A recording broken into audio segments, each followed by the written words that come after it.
તો કુદરતનો છે ભીષણ પ્રહાર અને અનેક દેશ આ બેવડો માર સહન કરી રહ્યા છે। ક્યાંક પાણીનો મારો છે તો ક્યાંક છે બરફ વર્ષા અને તેના કારણે સ્થિતિ બગડતી જઈ રહી છે। આપણે કેટલીક વિગતો મેં સ્ક્રીન પર બતાવી રહ્યા છે। જુઓ, કુદરતનો ભીષણ પ્રહાર, જેમાં અમેરિકા એટલે કે આ મહાસત્તા સૌથી વધારે લાચાર જોવા મળી રહી છે।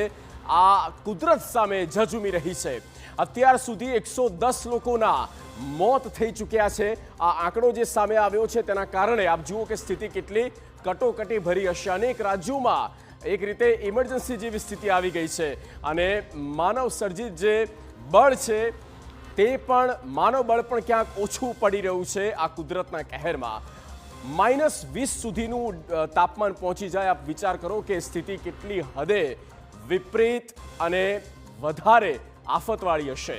જાપાનની વાત કરીએ તો જાપાનમાં છે ભારે હિમવર્ષા અને જાપાનમાં 35 લોકોના મોત થઈ ગયા છે।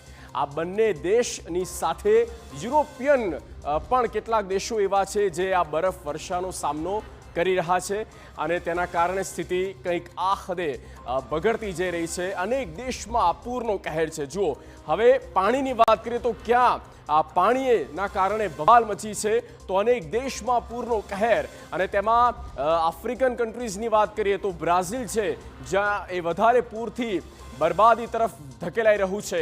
ઇન્ડોનેશિયાની તો વાત જ કરવી રહી, કારણ કે ઘણા સમયથી ઇન્ડોનેશિયાના સુઆત્રા અલગ અલગ જે રાજ્યો છે, અલગ અલગ ડિસ્ટ્રિક્ટ છે, ત્યાં આપણે જોઈ શકીએ છીએ કે કઈ રીતે કુદરતનો આ કહેર છે। સ્પેનમાં રીતસરનું વાવાઝોડું ત્રાટક્યું અને સ્પેનની સ્થિતિ પણ આ વાવાઝોડાના કારણે બગડતી જઈ રહી છે।